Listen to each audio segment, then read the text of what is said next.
공판을 받으러 나온 박근혜 전 대통령. 오히려 오늘 재판부가 박근혜 전 대통령 측에 읍소를 하더라고요. 증인 신문을 워낙 많이 잡으니까 이렇게 되면 10월까지 과연 끝날 수 있을지 모르겠다. 좀 대충 했으면 좋겠다라고 얘기를 하던데 최순실 씨 측은 의외로 적극 협조하겠습니다라고 하는데 박근혜 전 대통령 측은 아니 이 정도는 계속 가야 된다라고 하니까 이거 혹시 시간 끌기 아니냐라고 하는 근데 시간 끊기라고 의심스럽게 시선도 있거든요. 네, 근데 시간 끌기라고만 비판을 할 수 없는 거는 최순실 씨 같은 거는 이제 11월에 구속돼 가지고는 직권남용, 뭐 삼성 뇌물 이렇게 순차적으로 재판이 진행돼 왔는데 네. 박근혜 대통령이 이렇게 마치 무슨 패키지처럼 한꺼번에 이제 기소가 돼 가지고는 이제 그거를 다 해야 되는데 최순실 씨 재판에서 이미 이렇게 재판 절차가 진행이 됐던 부분은 네. 이제 공판 조서에 남아가지고 그 부분에 대해서는 어떤 방어권을 보장을 받지 못한 측면이 있어요. 네. 그래가지고 여기에 대해서 피고인으로서의 방어권을 주장하는 차원에서 이렇게 증인 신문을 다 하겠다는 건데 근데 이게 좀 정도가 심한데 증인 한 명당 최대 6시간까지 신문을 하겠다는 거거든요. 네. 그래서 오늘 재판부가 조정을 했다고 합니다. 최순실 씨하고 이렇게 중복되는 부분에 대해서는 양측 변호인끼리 협의를 해가지고는 조절을 해보시오 이렇게 얘기를 했다고 하는데 네. 이 부분을 좀 받아들여서 뭔가 이렇게 재판을 신속하게 하려는 건 재판부의 움직임에 좀 따라줘야지 계속 이렇게 피고인의 방어권만 주장하면서 재판을 늘리기를 한다고 해서 박근혜 대통령한테 별 유리한 점이 있을 것 같지도 않고 네. 이거에 대해서는 뭐 어떤 법리적인 관점에서 좀 이렇게 유리한 방향을 좀 생각을 좀 잘 해봐야 될 것 같습니다. 재판이 진행되면서 박근혜 전 대통령 측과 최순실 씨 측이 서로 각자 도생하는 느낌입니다. 오히려 증인 순서도 그렇고요. 이 증인 협의할 수 있는 신문 내용과 관련해서도 시간도 지금 서로 손발이 맞지 않고 있다고요. 네, 그렇습니다. 뭐 최순실 씨는 먼저 재판을 시작한 입장이고 박 전 대통령은 이제 나중에 시작한 입장이니까 네. 뭐 예를 들면 최순실 씨 측이 그동안의 재판을 받고 조서를 만들고 이렇게 해왔던 게 박 전 대통령 측에서는 또 필요한 것들이 있거든요, 서류가. 네. 그걸 최순실 씨 측에다가 요구를 하면 우리 이제 변론 어떤 계획이나 이런 것들 나름대로 전략이 노출될 수 있다 이러면서 주지 않고 있다 뭐 이런 얘기도 나오고요. 서로 간에 이건 말고도 이제 최순실 씨를 최서원으로 부르느냐 마느냐 가지고도 서로 감정 싸움이 있었다 이제 이런 얘기도 전해지고 있는데요. 그러니까 저는 이제 이런 사소한 감정 싸움의 문제라기보다는 그러니까 최순실 씨하고 박근혜 전 대통령 측의 어떤 일치된 의견은 그러니까 결국은 이 재판을 좀 오래 끌었으면 좋겠다고 하는 거는 거의 일치된 의견이 아닌가 싶어요. 네. 그러니까 박근혜 전 대통령 측에서는 뭐 그 심리 계획서를 재판부에 제출한 거 보면은 삼성 승계 증인신문만 한 11월까지 하겠다 이렇게 지금 제출했다는 거 아닙니까? 근데 박 전 대통령 구속기한 만료일이 10월 16일인데 11월까지 삼성 관련돼 있는 것만 뭐 증인신문 하겠다고 하는 것은 결국은 이 재판 계속 끌겠다 이제 이런 얘기로 보이고요. 네. 지난번에 또 일본의 오음질교 그 관련자들에 대한 1심 재판을 10년 동안 했다 이런 표현도 사용했는데 그것도 역시 뭐 마찬가지인 것 같아요. 그러니까 이런 중대한 사안에서 이 구속기한까지 고려하고 하지 말고 우린 뭐 1년이 됐든 2년이 됐든 계속 하자는 얘기인데 이건 결국은 박 전 대통령 나중에 풀려나고 난 다음에 그다음에 재판 진행하겠다고 하는 의도를 숨김없이 드러낸 것이라고 보고요. 네. 최순실 씨의 경우에도 똑같이 요즘 왜 이렇게 아픈 데가 많습니까? 네. 이것도 아프고 저것도 아프고 꼬리뼈 다쳤다, 뭐 쓰러졌다, 그다음에 나는 뭐 정신적으로도 문제가 있다, 치과 치료도 받아야 되겠다.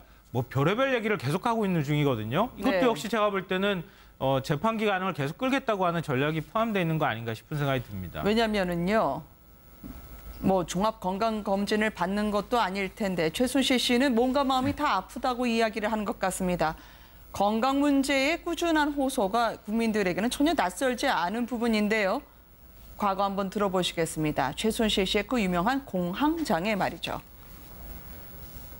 원래 우울증으로 한 2, 3년 다리를 못 써갖고 움직이질 못하고 병원에 2년 동안 입원해 있었고 공황장애가 심해서 비행기 타고 이럴 때도 약을 복용하지 않으면 못합니다. 지금도 구치소에서 계속 약을 먹지 않으면 막 이렇게 심장이 뛰고 잠을 잘 수가 없고 막 그 폐쇄공포증 같은 게 와서 아까도 그래서 작가 양해를 약을 먹은 겁니다.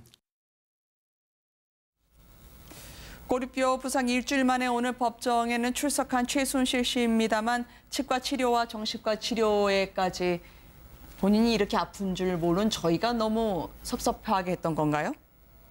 지금 보니까 최순실은 거의 뭐 종합병동 수준 같아요. 네. 사실 이제 국내 도착하면서 그때부터 이제 공황장애, 그때 뭐 공황장애로 뭐 잘못 네, 했지만 그게 시작해서 지금은 이제 꼬리뼈 다치고 그다음에 이제 지금 또 치과 치료에 정신 치료까지. 네, 사실 오늘 이제 호송차에서 내리고 있는 오늘의 최순실 네. 씨 모습인데요. 그러니까 사실은 그 꼬리뼈 다친 것도 사실 변호인도 잘 몰랐다고 그래요. 그날 네. 재판 안 나오는 것 자체가. 근데 저희들이 좀 의심할 수밖에 없는 이유가 뭐냐면 아플 때는 또 상당히 아파서 그냥 있는데 문제는 네. 자기가 필요할 때는 또 굉장히 적극적으로 그리고 또 이제 총명하게 사실 질문을 많이 합니다. 네. 그러니까 재판을 리드해 가기도 하고 또 어떤 때는 또 아예 재판 나오지 않기도 하고 그러니까 그런 어떤 것을 보면 최순실 씨 같은 경우는 지금 이제 박 전 대통령과 좀 이제 지향점이 좀 다르지 않나 싶어요. 네. 예전에 뭐 물보다 진한 피보다 진한 물이 있다고 했는데 결국 제가 볼 때 물은 물인 것 같습니다. 두 사람 관계도 보면 네. 이제는 뭔가 박 전 대통령을 위해서라기보다는 이제 자신이 좀 어떻게 살아야 되지 않는가라는 좀 생각을 하는 것 같아요. 더군다나 네. 지금 저 딸인 정유라가 지금 들어와서 1차로 지금 현재 구속영장이 기각됐고 지금 뭐 재청구 문제가 나오지 않습니까? 그런 걸로 보면 전체적으로 지금 박 전 대통령 변호인들하고 좀 각을 세우는 걸 보면 이제는 보면 좀 자신 위주로 좀 어떤 재판을 끌고 나가려고 하는 그리고 자기가 살아야겠다고 하는 뭐 그런 좀 전략적으로 이제 방향을 잡았지 않는가 뭐 그런 네. 생각도 좀 듭니다. 이 진행되는 재판 과정에서 사실 최순실의 뭐 어디가 아프다는 얘기라든지 또는 양측 변호인단 간에 뭐 일치된 의견이 아닌 네. 심지어 서로 싸우기까지 한다든지 사실 지연말단인데 지연말단적인 얘기들만 쫓다 보면 이제 우리 국민들도 사실 언론도 그러는 것 같아요. 도대체 최순실과 박근혜 전 대통령 간의 지금 재판의 쟁점이 뭔지 네. 도대체 뭘 위해서 지금 재판을 하고 있는지 이런 거를 자칫하면 잊어버리기 십상이죠. 네. 이를테면 최순실이 도대체 박근혜 전 대통령 머리 위에 앉아서 얼마나 국정에 개입을 했고 얼마나 농단을 했는지 네. 이런 얘기들은 지금 뒤로 쏙 빠져 있거든요. 네. 박근혜 전 대통령에 대해서는 지금 뇌물죄 그리고 블랙리스트 작성과 관련해서 본인이 얼마나 지시를 직접적으로 했는지 뭐 이런 것들에 대해서 지금 규명이 돼야 되는데 네. 이런 얘기들은 또 뒤로 쏙 빠져버릴 가능성이 높기 때문에 사실 이런 그 변죽만 울리는 이런 것들 좀 잘 가려내야 될 필요가 있어요. 네. 네, 그런 지금- 면에서 금고지기의 오늘 발언을 잠시 뒤에 전해드리려고 하는데, 네, 평론가님. 네. 근데 지금 그 자꾸 건강 얘기가 나오는 것에 대해서 저뿐만 아니라 많은 국민들이 좀 불편할 것 같다는 생각이 듭니다. 네. 그러니까 박근혜 전 대통령 측에서는 뭐 66세의 연약한 여성이다 뭐 이런 표현 사용하면서 재판을 오래 받기 어렵고 그래서 이제 월화 목금 이렇게 4차례 하는 재판이 좀 버겁기 때문에 재판 네. 횟수를 좀 줄여달라 뭐 이런 요구도 하고 있고 최순실 씨 쪽에서는 마찬가지로 말씀하셨던 것처럼 뭐 꼬리뼈가 다쳤니 정신병이 있니 뭐 이렇게 지금 얘기를 하고 있는데요. 박근혜 전 대통령 불과 한 7, 8개월 전 박 전 대통령 그 누구보다도 더 제왕적 대통령으로 그 임기를 보냈고요. 네. 그리고 청와대에서 만우주사 맞고 그러면서 뭐 무슨 실 리프팅을 했니 이런 얘기를 들었던 분입니다. 그런데 구속되고 난 다음에 지금 불과 몇 개월밖에 지나지 않았는데 나는 연약한 고령의 여성이라서 재판받기 어렵다 이렇게 얘기하는 거 국민들이 어떻게 받아들여야 하는가 좀 굉장히 개인적으로는 불편하고요. 만약에 그렇게 몸이 안 좋으면 의사 진료를 받아서 확실히 재판받기 어려운 상황이라고 하는 걸 제출을 해라. 네. 그리고 난 다음에 이런 사정 때문에 재판을 계속 받기가 어려운 것이니 횟수를 좀 줄여달라고 요구하는 게 맞다고 생각되고요. 최순실 씨도 역시 마찬가지입니다. 고령의 여성 중에서 우리나라에 지금 구속되어 있는 여성도 엄청나게 많습니다. 똑같이 같은 처지에서 같이 공평하게 재판을 받고 있는데 뭘 그렇게 본인 스스로만 엄청나게 아픈 사람인처럼 행동하는가? 그것도 저는 별로 편해 보이지 않는 얘기로 들리고요. 결국 이런 얘기가 나중에 이제 그 건강이 안 좋아서 이 재판받기 어려운 상황으로 가는 것 아니냐라고 하는 논리적인 어떤 그 배경을 깔기 위해서 이런 얘기를 하는 것 아닌가라는 오해를 받기 싫어서라도 지금 저런 얘기를 너무 지나치게 많이 외부에다가 하는 것도 저는 별로 좋은 것은 아니라고 생각합니다. 바로 이게 핑계인지 아니면은 지연 전략인지에 대해서 오늘 단적으로 드러낼 수 있는 부분이 있었어요. 바로 최순실 씨의 아버지와 아들이 대를 이어서 금고지기를 충성을 바쳤던 장모 부자가 있지 않겠습니까? 그 아들인 격의 저 장 씨, 과거에 독일에서 파티를 했을 때 빨간 앞치마를 앞치마 두르고 두르고 있는, 예. 나왔던 그 분이 오늘 증인으로 나왔었는데요. 최순실 씨한테 얼마나 중요한 인물이길래 오늘 이 증인신문이 초점을 받았을까요? 저 장남수 씨는 최순실 씨의 그 독일에 세운 비덱 법인 있잖아요. 삼성하고 같이 계약을 했던 비덱 스포츠 법인의 계좌 관리를 맡았던 사람이고, 저 장남수 씨의 아버지, 그러니까 장순호 씨는 왜 최순실이 플레이그라운드 사와가지고 대기업으로부터 광고 수주해가지고는 자금을 이득을 취했던 그 회사 네. 플레이그라운드의 재무이사이기도 했었고, 그리고 최 씨가 지난 8월에 커피 사업을 위해서 세운 페이퍼 컴퍼니의 이사이기도 했고요. 장순호 씨가.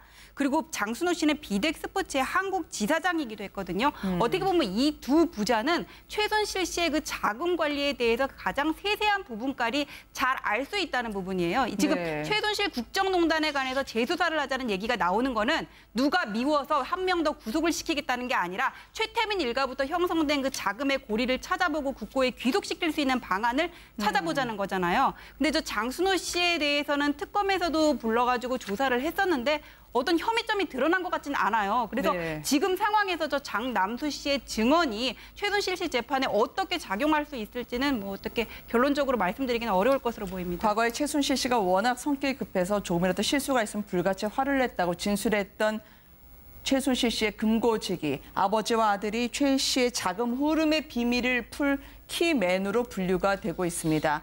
여기서 최순실 씨가 내가 호텔을 사고 싶은 거는 굳이 특별한 목적이 있어서가 아니다라면서요.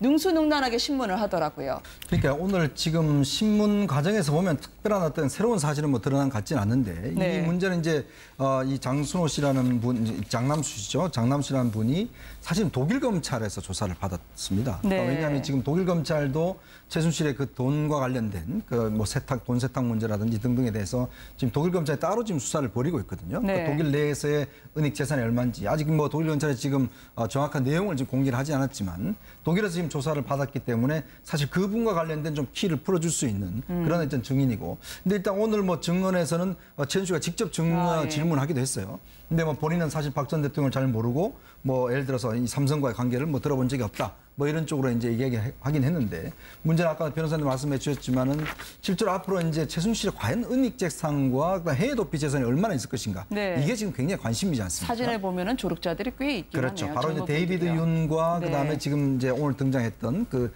장순호 씨 이런 몇몇이서 사실은 독일의 전체 어떤 재산을 관리해줬던 인물들로 알려지고 있거든요. 저 장 씨의 사실 뭐 진술을 통해서 오늘 일부 나왔잖아요. 지금 방금 자막에도 나왔습니다만은 정유라에게 매월 5,000유로씩의 급여가 지출이 됐다. 뭐 이런 얘기도 나왔지 않습니까?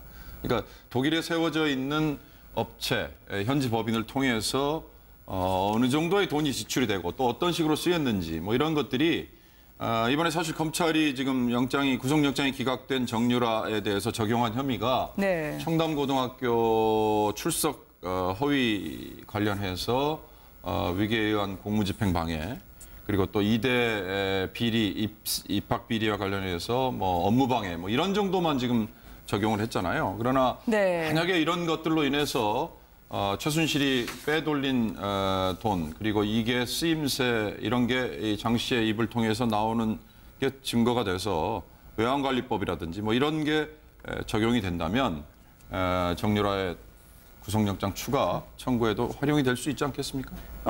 특히 오늘 상당히 최순실 씨의 눈치를 많이 본 것 같습니다. 이 장모 씨가요. 계속 뒤를 쳐다보니 검찰에서 왜 자꾸 쳐다보느냐라고 제지에 나서기도 하던데 바로 최순실 씨가 받았다는 급여, 정유라 씨가 받았다는 급여 아무것도 하지 않은 상태에서 돈을 받고요. 호텔도 결국 코스포츠라는 유령 회사를 통해서 임대료를 받은 게 아니냐라는 이 모든 비밀을 갖고 있는 사람이 바로 저 사람이었기 때문에 오늘 더더욱 많은 분들이 주목하는 것 같아요. 네. 그런데 그 신동주 회장 같은 경우에 지금 기소된 혐의가 업무상 횡령인데 그게 일을 하지 않고 급여를 지속적으로 지급받았다는 거거든요. 그러니까요. 왜 최순실 정유라가 최순실이나 정유라도 월급을 계속 받죠? 그렇게 지속적으로 급여를 지급받았다면 이거는 횡령에도 될 수 있고 삼성으로 받은 뇌물로 급여를 지급을 했다면 이게 범죄 수익 은닉에도 해당될 수가 있을 것 같은데 이 부분을 이미 독일 검찰에서 어떤 증거 수집을 했거나 아니면 특검에서 조사를 했는데 이번에 영장에는 그게 청구가 안 돼 있어요. 네. 만약에 이 부분에서 어떤 결정적인 증거를 검사가 보강을 해가지고는 정유라에 대해서 구속영장을 재청구할 때 이 부분이 만약에 들어가 있다면은 이제 업무방해 말고도 새로운 혐의가 추가됐으니까는 구속이 될 수가 있는데 만약에 이 부분에 대해서 뭐가 안 드러났다면 그건 어려울 것 같고 또 이게 급여 지급이 계좌를 통해서 이렇게 자세하게 명시적으로 흘러갔으면 모르겠는데 이미 세탁된 자금을 통해서 현금으로 지급됐으면은 이 부분은 어떻게 밝혀내기가 어려울 것으로 보입니다. 아이만 키웠다는 정유라 씨에게는 우리 돈 600만 원. 그리고 그의 어머니 최순실 씨에게는 우리 돈 1,000만 원 넘는 돈이 월급으로 지급된 것으로 오늘 공판 결과 드러나고 있습니다. 이런 최순실 씨의 금고지기에게 최순실 씨가 직접 신문에 들어가죠. 은닉재산 들어본 적 있나요? 혹은 박 전 대통령이 삼성말과 전혀 관계가 없을 것 같다고 하니 최순실 씨의 페이스에 계속 말리면서 신문에 답한 것 같아요. 장 씨가 말이죠. 그러니까 이거 오늘 신문을 한 게 어디까지 진실성 있는 얘기인지 이것도 사실 좀 검증을 해봐야 될 것 같습니다. 왜냐하면 최순실 씨 집안하고 한 30년 동안 인연을 맺은 사람이라고 하거든요. 네. 근데 금고직이라는 얘기를 들을 정도였다고 하면은 최순실 씨가 돈이 어떻게 빠져나와서 흘러나갈 수 있는지 그 흐름에 대해서 알 수 있을 만한 위치에 있는 사람인데 그렇다면 그 과정에서 자기가 어떤 역할을 했다 그러면 자기도 결과적으로는 공범일 수도 있잖아요. 그렇기 때문에 혐의를 그렇게 호락호락하게 인정하기는 좀 어려운 입지에 처한 사람이다. 그래서 네. 우리가 좀 가려들을 필요가 있다 이렇게 생각이 되고요. 그 비덱스포츠에서 지급했던 월급 명세 내용이 나왔잖아요. 방금 네. 전에 말씀하신 것처럼 최순실은 한 1,000만 원, 정유라는 600만 원 이상. 근데 실제로 그 밑에서 일한 사람은 230만 원, 장 씨는. 이렇게 얘기하는데요. 네. 저는 이걸 들으면서 두 가지가 생각났는데 최순실 씨는 자기에 대해서는 특히 이제 정유라 씨는 이 승마 지원을 받는 수혜자잖아요. 어찌 보면. 네. 물론 이제 삼성 승마팀의 한 직원일 수도 있다 이런 평가를 할 수도 있겠지만 결국 정유라를 위해서 만들어 놓은 지원이고 그 지원을 받은 사람인데 그냥 말 타면은 600만 원 돈 받을 수 있다면 얼마나 좋겠습니까? 네. 그거 보면서 최순실 씨가 얼마나 삼성 돈을 그냥 자기 주머니 쌈짓돈처럼 쓰려고 했는가 이걸 좀 알 수 있고요. 또 하나는 최순실 씨의 주변에 있는 사람들이 왜 최순실을 다 배신했는가 네. 그걸 다 알 수 있게 해주는 장면인 것 같아요. 노승일 씨는 뭐 돈도 제대로 못 받아가지고 독일에서 제대로 먹지도 못하고 그러고 지내다가 거기에 이제 뭔가 한을 품고 와가지고 그리고 증거 모아가지고 지금 공개를 했다 이런 얘기가 나오는데 자기들은 이렇게 돈 들어오면 1,000만 원씩 막 600만 원씩 받아가고 직원들은 한 200만 원도 안 주고 이게 과연 맞는 건가? 이런 최순실 씨의 어떤 인격적인 측면이나 이런 것들이 이번에 또 다시 한번 확인이 되는 것 같고요. 마지막 네. 한 가지만 짧게 말씀드리면 이게 지금 그 금고지기를 통해서 우리가 이제 얘기를 들을 수밖에 없는 상황이긴 하지만 네. 지난번에 이제 재산 추적할 때 금융당국이 그렇게 적극적으로 협조하지 않아서 결국 최순실 씨 일가의 어떤 자금 흐름을 제대로 추적을 못했거든요. 근데 이번에 만약에 추가로 검찰에서 수사를 한다고 하면은 네. 자금 흐름을 좀 더 철저하게 좀 추적을 해볼 필요가 있을 것 같다. 네. 그 뿌리를 캐다 보면은 최순실 씨 일가가 박 전 대통령과 어떤 관계를 맺었는지 뭔가 단서가 포착될 수 있지 않을까 하는 기대를 좀 가져봅니다. 기껏 일했던 사람에게는 200만 원 좀 넘는 돈, 그리고 일을 하지 않은 최순실 씨는 1,000만 원 넘게 가져가는 일명 속칭 손대지 않고 코 풀거나 땅 짚고 헤엄치는 수익 증식 방법에 대해서는 상당히 도 같은 사람 같아요. 최순실 씨가 말이죠. 글쎄요. 저건 이제 주변 사람들에 대한 관리 방식 또 이 이제 삼성으로부터 어찌 보면은 지금 정말 손대지 않고 코 푸는 식으로 가져다 쓴 돈이잖아요. 그러니까 이제 이런 돈에 대해서 자기들이 그냥 함부로 이제 어찌 보면은 분탕질을 한 건데 이런 것조차도 지금 제대로 환수가 우선 되는 문제. 네. 물론 뭐 삼성 측이 이걸 뭐 강요에 의해서 강탈을 당했다 그런 진술을 한다거나 또는 이걸 뇌물을 줬다거나 이거에 따라서 달라지긴 하지만 일반 국민들이 보기에는 이건 뭐 불법적으로 갈취한 돈이고 또 그걸 저렇게 흥청망청 쓴 거기 때문에 사실 분노 치밀 수 있는 그런 네. 건데 이런 것들이 뭐 장모 씨의 이런 진술이라든지 방금 우리 김성환 평론가 하신 얘기 중에 저는 금융당국의 협조 문제를 얘기를 하셨는데요. 이런 것들이 만약에 미진했다면 이번에 제대로 좀 추가 수사가 이루어져서 지금 누차 말씀드리지만 외국환거래법 위반이라든지 또는 은닉재산 관련한 규제법 위반이라든지 이런 것들을 좀 명확하게 네. 더 추가해야 된다 이렇게 봅니다. 아무래도 본인의 딸이 온 뒤에 최순실 씨 측은 훨씬 더 강하게 나가고 있는 것 같습니다. 아프다고 하지만 저렇게 증인신문 철저하게 검사처럼 자신의 원하는 대답을 하니 맞아요, 그거예요. 고생하셨습니다라고 격려까지 하던데요.